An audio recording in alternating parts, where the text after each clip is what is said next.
పనితీరు పథకాలు ఇస్తుంటారు. బ్రహ్మాండంగా ఉన్నాయి. అన్ని ఇస్తాను కదా, ఏట ఆపలేదు కదా, మొత్తం అందిపోయి అందరు కొన్ని చెప్పినవన్నీ అందిపోయి బ్రహ్మాండంగా ఉంది. రామరాజ్యంలాగా ఉంది. చంద్రబాబు నాయుడే మజాక. అన్ని మాట తప్పడు కదా, అన్నీ నిజమే మాట్లాడతాడు. అబద్ధాలంటే రావు.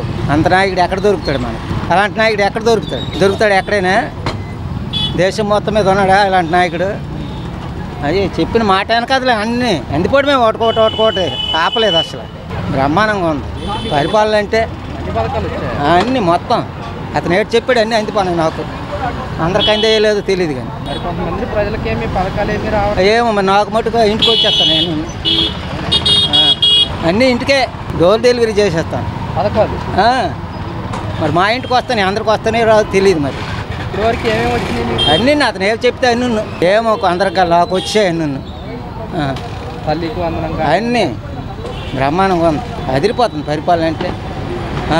అందరూ తినడానికి బాగా వెళ్ళారు. కొందరు వచ్చేస్తాను ఆలకించుకుంటాను, ఆ మాటలు ఆలకించి. ఇంకేటి చెప్తాను. ఏం నిజమేనా పథకాలు రాలేదని జనం అంటే పథకాలు వచ్చాయి? అన్నీ నాకు వచ్చాయి మా ఇంటికి, మాకు అట్లా వాళ్ళకి రాలేదు. ఈయనకు వచ్చారా అంటున్నాడు. మాకు వచ్చాయి. ఇది తీసేవాడ మాకు పల్లెటూరు. చెత్త నేను ఎత్తి మీద పెట్టుకోనమండి. ఏడు చేస్తాం చెత్త నేను ఎత్తి మీద పెట్టుకోను. ఇప్పుడు అంత వేగం తీయలేం కదా, మళ్ళీ 5 ఏళ్ళు అయితే కానీ తీయలేం. మరి ఏడు చేస్తాం. ఓకే, ఇచ్చిన హామీలు నెరవేర్చుతాను అది నిజమైన సత్తా అంటూ కూడా వ్యాఖ్యలు చేస్తారు. అలా వస్తుంది. తప్పులేదు కదా, తప్పులేదు. అన్ని దొంగ హామీలు ఇచ్చి 3 పార్టీలు సత్తా ఉంటే మహానాడులో నేను ఒక్కడనే పోటీ చేస్తాను, ఎవరితో పొత్తు లేకుండా చెప్పమని చంద్రబాబు నాయుడిని. నేను ఒక్కడనే పోటీ చేస్తాను అని చెప్పమని మహానాడులో ప్రకటించమని. పొత్తు లేకుండా ఎప్పుడైనా గెలిచాడా? వాళ్ళు మాకు పొడిచి పక్కకు తోసి టమాటా పళ్ళతో గుడ్లతో కొడిచి ఆ పార్టీని లాక్కొని పార్టీ పెట్టిన మహానుభావుడు. పార్టీ లేకుండా కోర్టులకి ఎక్కడ న్యాయం ఉంది? సైకిల్ గుర్తుకు అతను ఇవ్వకుండా శవం గుర్తుకెళ్ళాడు. వీడు సైకిల్ గుర్తు ఈడోడు అనకూడదు. మళ్ళీ బొక్కల కాడ దోసేస్తాను, ఆ ఫోటో కట్టి వచ్చి మా ఇంటికి తీసి తెప్పించి.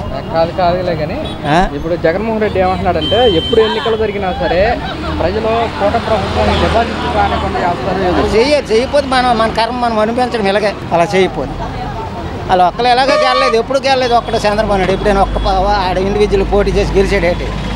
మొన్న వచ్చి 23 సీట్లు వచ్చాయి. ఒక్కడ పోటీ చేయకపోతే అందరూ కూటమే. ఎప్పుడు గెలిచాడు ఇండివిజువల్ గెలమని మగోడు అయితే. జగన్మోహన్ రెడ్డి ఇప్పుడు ఏమంటాడంటే మేము కరోనా కష్టకాలంలో కూడా అన్ని పథకాలు ఇచ్చాము, అంతే కదా. నేను బటన్ నొక్కాను, చంద్రబాబు నాయుడు గారు ఎందుకు బటన్ నొక్కలేకపోతున్నారని చెప్పి. తప్పులేదు కదా. 2 రోజులు ఎవరైనా చచ్చిపోతాం, 2 సంవత్సరాలు ఎవరి ఇంట్లో వాళ్ళే. మా అమ్మని మా నాన్నని కూడా దూరం నుంచి చూశాను. ఇలా బాక్స్ పెట్టుకొని ఇంట్లో నుండి వెళ్ళిపోయాడు భయానికి. మా నాన్నకు వచ్చింది కరోనా. ఆ 2 సంవత్సరాలు పరిపాలన లేదు, లాభాలు లేవు గవర్నమెంట్కి. ఎవరి ఇంట్లో ఉన్నాం, బతికే సత్యమో బతికాం. ఈ చంద్రబాబు నాయుడు గుర్తే రాష్ట్రంలో సగం మంది చచ్చిపోతాంలే. మళ్ళీ ఇప్పుడు కరోనా మొదలైంది కదా, మొదలైన వాళ్ళకేటి అవ్వదు, వాళ్ళకి రాదు. చంద్రబాబు నాయుడు కరోనా రాదు కదా అన్నాడు కదా, జగన్ వల్లే వచ్చింది. ఇంకేటి చెప్తాను, మాయ మాటలు నమ్ముతాను. మా నీతికి చెప్పిన మాటలు విన్నారా? మాయ మాటలు నమ్మి ఓట్లు గుద్దారా? అంటే ఇప్పుడు కూటమి ప్రభుత్వం ఇచ్చిన హామీలు చూస్తే ప్రజలంతా ఓట్లు వేసారంటారా?